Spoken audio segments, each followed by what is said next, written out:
So in this video, I'm going to go over the readings for this week. It's The Mismeasure of Machine by Boudry and Pigliuccu.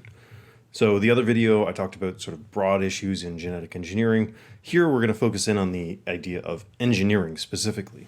Boudry and Pigliuccu think that's a kind of metaphor and that it's a misleading one at best. So you can engineer a machine, but their central point is going to be that bodies aren't machines. That's the argument that they're going to make. I want to be clear about the point I'm trying to make by presenting this argument to you.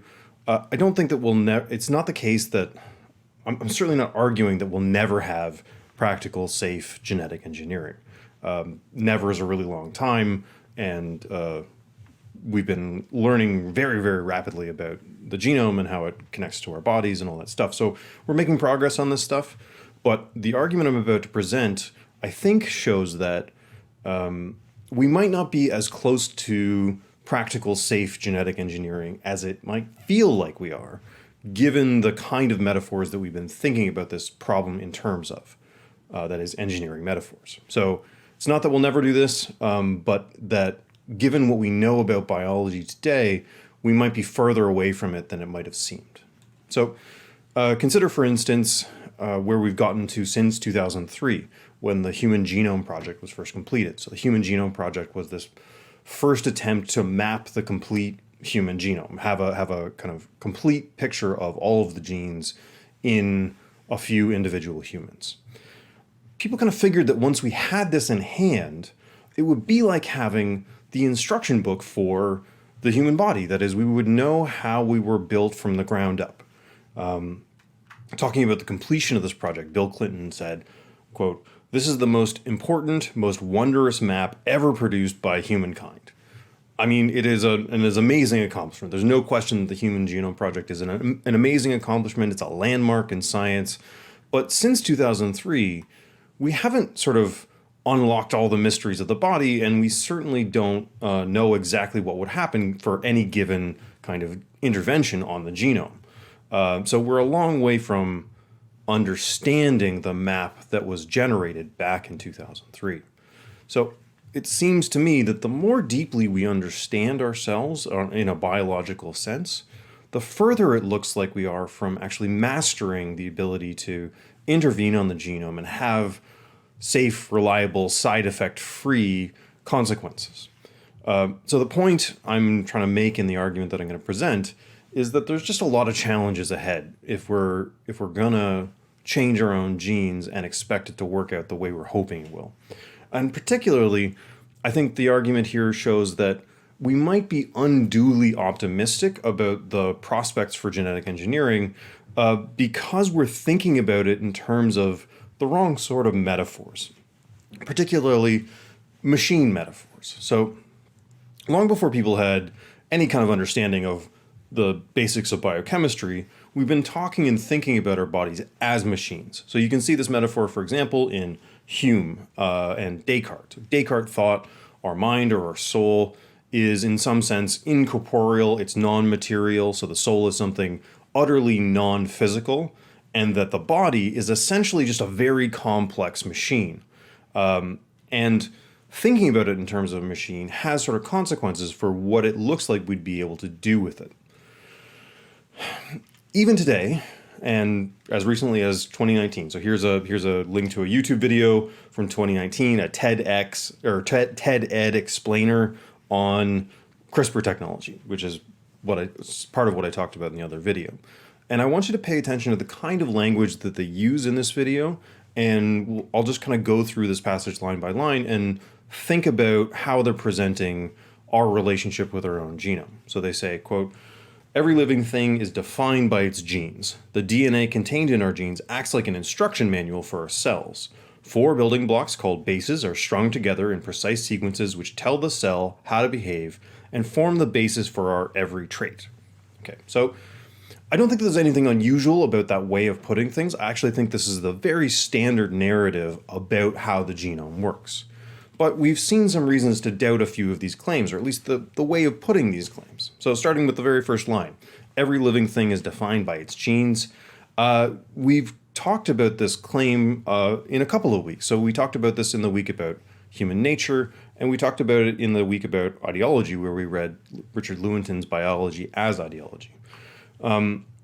We're not defined by our genes. If by definition what you mean is, it tells you what it is, or like it sort of like determines all of the important features about you, then we're not defined by our genes. What we're defined by is this incredibly complex relationship between genes and development and environment.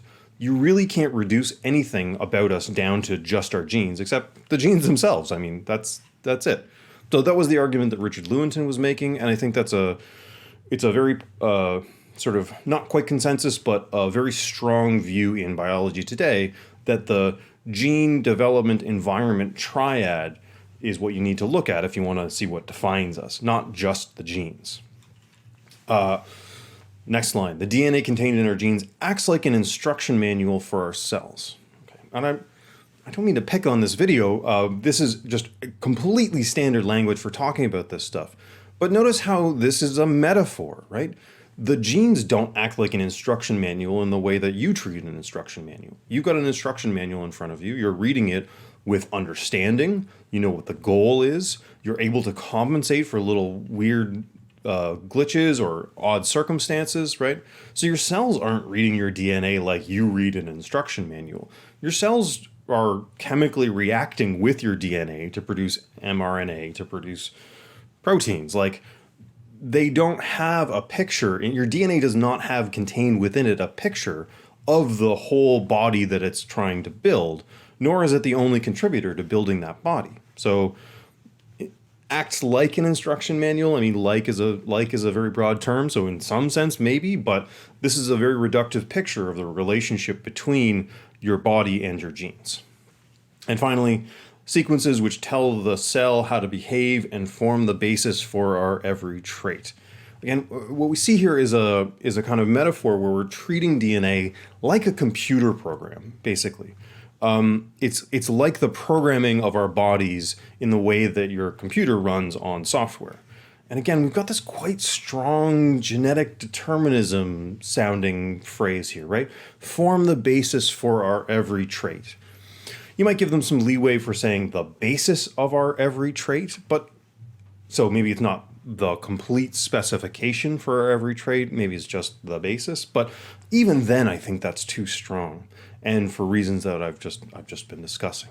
So that's the kind of language that is extremely common. It's, I would say, standard for talking about the relationship between DNA and the overall body that we end up with, and I think that it's just massively oversimplified in a bunch of ways, and massively oversimplified through kind of metaphors of the blueprints and instruction manuals and design. So associated with these ideas is this idea that the DNA gives the blueprint or design for the overall body. Design metaphors are very old. Actually, they predate sort of Darwinian theory of evolution. In the early 1800s, William Paley gave the following kind of argument in favor of the idea that we're designed by God. He says, imagine you're walking down a beach and you found a pocket watch. Now, wouldn't it be weird, wouldn't it be absurd to think that that pocket watch was just a natural accident, right? That it was just somehow put together by the winds and the sands and the waves to like accidentally make a pocket watch? Doesn't it look really beautifully designed for a purpose? And by analogy, don't our bodies and the bodies of all living things look like they were just perfectly designed with a purpose in mind? Therefore, there must be some designer. There must be some divine artificer. So the design metaphor is one that sort of is older than the theory of evolution, which is the sort of response to this argument. So when we're thinking about the ways in which we look designed, the standard response from modern science is to say, well, natural selection does a pretty good job of fitting us to our environment, which makes us look like we were designed with a purpose in mind, though there wasn't really a purpose that evolution had for us. And when you start looking at our so-called design, it's easy to believe that we could pretty straightforwardly engineer things, right? So when we might reverse engineer the design and then forward engineer changes to that design.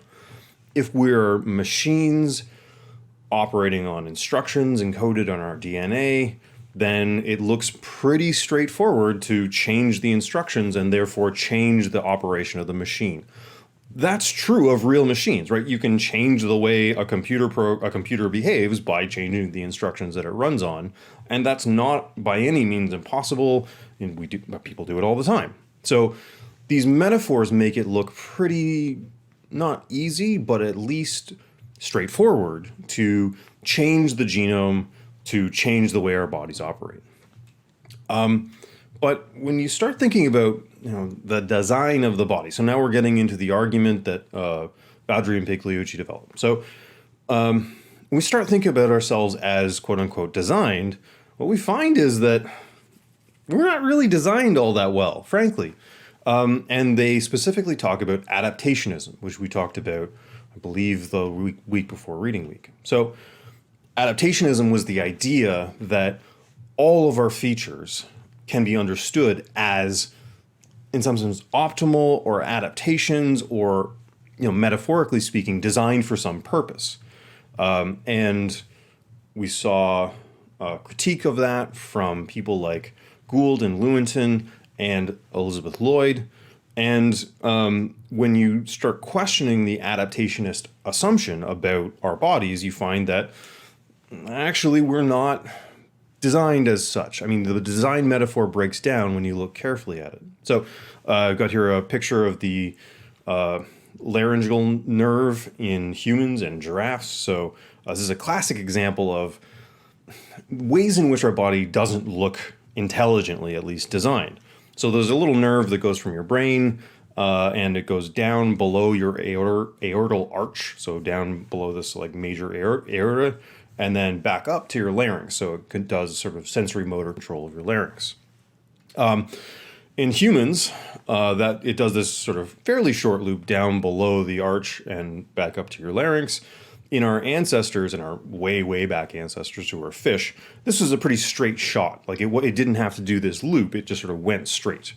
In giraffes, this nerve has to go 15 feet all the way down its extremely long neck and then all the way back up its extremely long neck. So no designer, if you designed it this way, if an intelligent designer pitched this to you as a way of running the connection from the brain to the larynx, which is not that far, they'd get fired, right? Nobody would accept this as a smart design. So if you ask, what's the adaptive purpose of having this nerve go all the way down the giraffe's neck and all the way back up again, there just isn't an answer to that. Basically, evolution didn't think this ahead. They didn't think ahead when it was doing natural selection on fish that, maybe in 500 million years, I'm going to be a giraffe, so I'd better not make this nerve go around the aortal arch, right? So the laryngeal nerve, and there's many examples. I mean, that's maybe the most classic example. There's many, many examples in our bodies that show that evolution is not a designer. Evolution is a tinkerer at best, right? It always starts from some limited set of materials. Each generation has to survive long enough to get another generation going. And it doesn't look ahead into the future, right? It just sort of works with what it's got in the moment as best it can.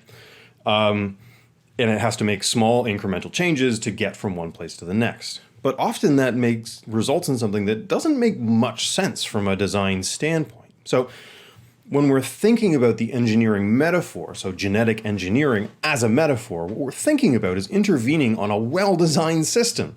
But the fact is that our bodies don't look all that well-designed. They look like they've been bodged together with a bunch of random stuff that happened to be laying around, and it's just good enough to work. In the reading, they talk about evolution as a satisficer, which is a portmanteau of, it's not perfect, but it's satisfactory or something like that. Like it's just good enough to get by. Okay, so that's the kind of concern about the engineering metaphor relies on adaptationism, which is a questionable premise. There's also this issue of how directly our genome codes for our body. So I mean, if you're hoping to do genetic engineering in a safe and reliable way, what you'd hope is, and you recall from that TED Ed explainer, that the genes code for traits in a sort of straightforward way, that they're the basis for our every trait.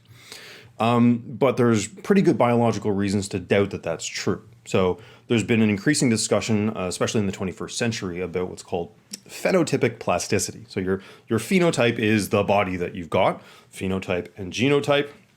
So phenotypic plasticity is the quite flexible relationship between a certain set of genes and a body type. So here's a really famous example of phenotypic plasticity in action. I took this from a paper by Mary Jane West Eberhard, one of the sort of big voices, she's a biologist, one of the big voices talking about the importance of phenotypic plasticity. She talks about this really famous case from the 1940s of a goat who was born with two paralyzed front legs. It's not the goat pictured here, this is a more recent example, but same basic idea. And this goat got around by sort of hopping on its back legs. What's interesting about this case is that the goat's body, specifically its pelvis and its legs and its back, looked a lot like bipedal animals. So, of course, a four-legged goat, it's got the structure of its pelvis and its back and all that stuff is adapted for four-legged locomotion. Its genes supposedly or presumably code for four-legged locomotion. But when you look at the structure of this goat's skeleton that just happened to have to bounce around on two legs, they found, and I'll just quote from the paper here, changes in the bones of the hind legs, the shape of the thoracic skeleton and sternum, changes in the shape and strength of the pelvis, which developed an unusually long ischium, changes in the pelvic muscles, including a greatly elongated and thickened gluteal tongue, whose attachment to the bone was reinforced by a novel trait, a set of numerous long flat tendons. Okay, so the short version of that is that this goat, whose ancestors had been running around on four legs for millennia, just happened to be forced into bipedal locomotion, and its body quite quick, like it adapted in a bunch of ways, a bunch of stuff that you would have said in humans because we walk around on two legs. Oh, well, that must be coded for in the DNA somehow. But this goat picked it up immediately. It's not because it was super clever. It's just that the phenotype is very plastic in the sense of adaptable. So with the identical, and I take it that if this goat had been two-legged in nature, it wouldn't have made it to the age where it could reproduce, right? The fact that this goat is able to survive on two legs is because there was a farmer there protecting it from predators and helping it find food. So we can't sort of claim that there's some long evolutionary history of bipedal locomotion in goats. It's just very, very improbable. The genes have been selected for walking on four legs, but what the body does is seem to adapt to the exact circumstances that it's in really profound ways. So, phenotypic plasticity, it's this very general feature of living things. We change our bodies to suit our circumstances. So what the genes seem to be coding for is not some specific, say, shape of pelvis or way of connecting tendons to the other parts of the body, right?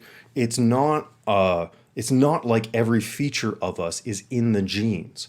What the genes do is provide us with this rich repertoire of possibilities. And then as you develop and as you interact with your environment, you choose from that, your body in some sense chooses from that repertoire of possibilities to find something that suits your specific circumstances. So it's not like what this tells us is it's not like there's a clear picture of how to put together a body in your genes. What our bodies are a result of is this very complex relationship between genes and development and environment. Okay, so to go back to this machine metaphor, the point the authors want to make with these and other sort of like facts from 21st century biology is that if we're machines, we're really weird machines. We are unlike any other machine that you can think of. You know, first of all, we're tinkered together. We just sort of bodged together with materials that happen to be lying around. Our internal organization, like literally the way that our tendons are connected or the way our bones are shaped, all of these can be radically transformed by our interaction with the environment in surprising and novel ways. I'm not familiar with any machine that's like that can literally reorganize its internal structure to suit a novel circumstance. So another basic assumption. So what they're trying to do in this paper is dig out some of the assumptions in the engineering metaphor and show how they don't quite work for the case of living things. Another central metaphor that genetic engineering sort of takes is the idea of methodological reductionism. This is the idea that you can take a kind of complex system apart into its parts and then understand those parts individually, understand their contribution to the whole separately. So in the case of genetics, this is the idea that you would be able to identify a gene that codes for a trait, right? That you'd be able to say, this part of the genome does exactly this. I mean, it's a productive metaphor. It sometimes seems to be true in the sense that there do seem to be some genes that only really do one thing, but that's far from the general case. I mean, when you look at computer code, for example, it's pretty clear that you can individuate the job that one line of code does, but that doesn't seem to be generally true about our genes. Rather, what we see in genes, and again, this is the field of genetics is pretty new. This is one of the things that sort of come out of late 20th and early 21st century study of how genomes actually work. This idea of pleiotropy. So pleiotropy is when one gene can have more than one effect on the phenotype, right? So one gene doesn't just have one role in producing your body, it can have a bunch of different roles. And I hope you can see how that would be a real issue to be dealt with if you're trying to do genetic engineering. So you might have, say you're intervening on gene 1 and you want to change P1, some trait in the overall organism. But you'll be surprised to find that you're going to change P2 as well, some other trait in the organism. And these densely interconnected set of relationships between genome and phenotype makes the methodological reductionism a really questionable assumption. That is, you can't just assume that you can look at one gene in isolation and know what effect it's going to have, changing it is going to have on the overall organism. Just for example, some chickens have a mutation that makes their feathers all fuzzy, frizzle feathers. But this mutation also causes a bunch of other effects that don't seem to be related to the feathers themselves. So causes increased metabolism or accelerated heart rate or delay in reaching sexual maturity. So one gene having effects across the organism in a bunch of different seemingly unrelated systems. So if you genetically engineered this chicken to just have the frizzle feathers, you would be surprised to find that it's got all these other quite serious metabolic effects.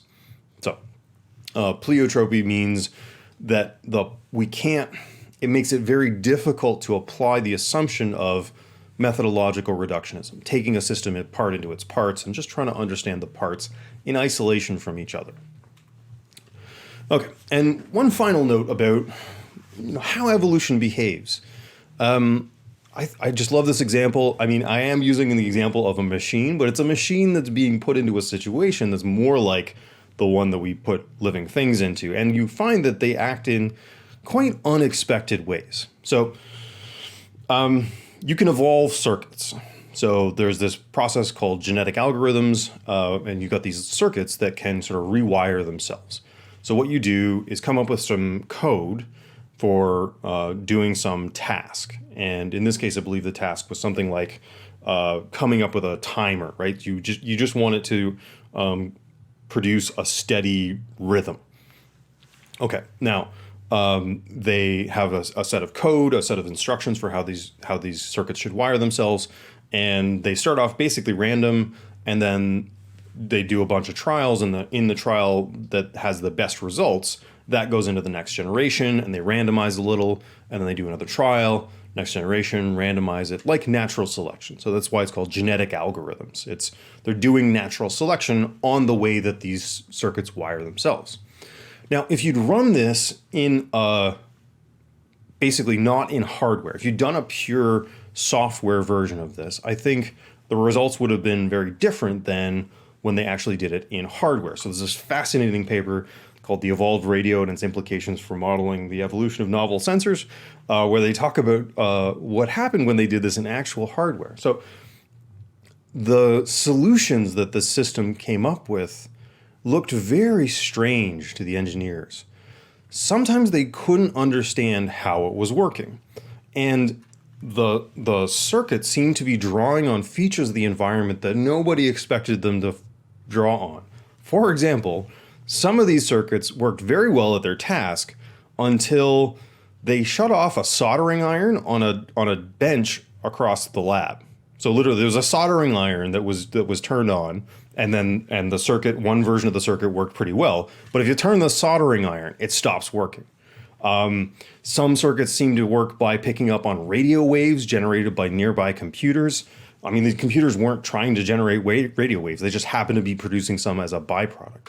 And teasing out how the circuits were working seemed to be a really difficult task. I mean, there's I don't think it's in this paper, but other papers talking about how there was similarly trying to evolve circuits through genetic algorithms, and there would be these like closed loops that, you know, if you look at the circuit diagram, they didn't connect with the circuits that seemed to be doing their jobs. But when you remove those closed loops, it stopped working for, you know, there's just sort of electromagnetic spillover between the connections.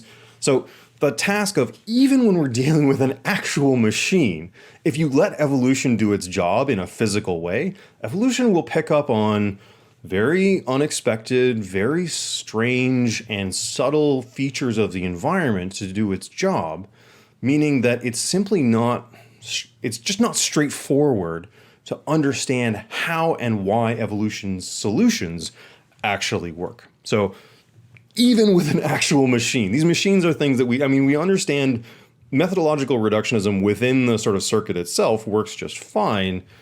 But when you let it evolve, it starts getting weird. It starts getting difficult to understand how evolution's solutions are working. Okay. So evolution does strange stuff that doesn't necessarily reveal itself to the engineering eye in a straightforward way. Okay, so with all that kind of stuff in mind, Boudry and Pigliuccu want us to reflect on whether living things are the kind of things that you can engineer in the standard sense of engineering. Okay, engineers, of course, work with systems that are embedded in an environment, open to the unexpected, and sometimes, you know, like have to deal with things that they weren't designed to deal with. Those are all sort of standard features of the design process in engineering. You overbuild the bridge, you build it to sort of 5 times what you expect it to have to deal with, because you're, in some sense, building in the idea of the unexpected. But when you're engineering something, I take it, you rely on the idea that you understand the parts of the system that you're working with. You rely on the idea that you have good data about the materials that you're working with. You rely on the idea that the materials you're working with won't radically reorganize themselves as the context changes, right? So these are the assumptions that you make when you're doing an engineering project. You go with methodological reductionism. That is, you understand all of the parts of the system, therefore you can predict how the system as a whole is going to behave. And that's great if you're working with steel or metal or plastic, the kind of traditional materials that we use in engineering projects. It becomes a more dubious process when you're working with living things, which do all the strange stuff that we just talked about. So, okay, so the question is, and the question that Boudry and Pigliuccu want to raise, is whether thinking about living things in terms of engineering projects is really viable until such time as that we have kind of detailed maps. For example, the relationship between genomes and phenotypes. Until we have a much deeper understanding of how we're structured internally, it might be the case that optimism about our ability to just reach into the genome and make one little change the way that you would debug a computer program might be misplaced. It might be that we're thinking about this project in terms of metaphors that are misleading, in terms of paradigms that might not be appropriate for the topic that we're dealing with. So Again, let me just reiterate what I said at the beginning. I'm not claiming here, and I don't think Boudry and Pigliuccu are claiming here, that we'll never be able to safely or reliably genetically engineer living things. That's not the claim being made here. It's just that when you think about this project in terms of the paradigm of, say, engineering, we might be misled about how close we are to getting to that point. Okay. Thanks.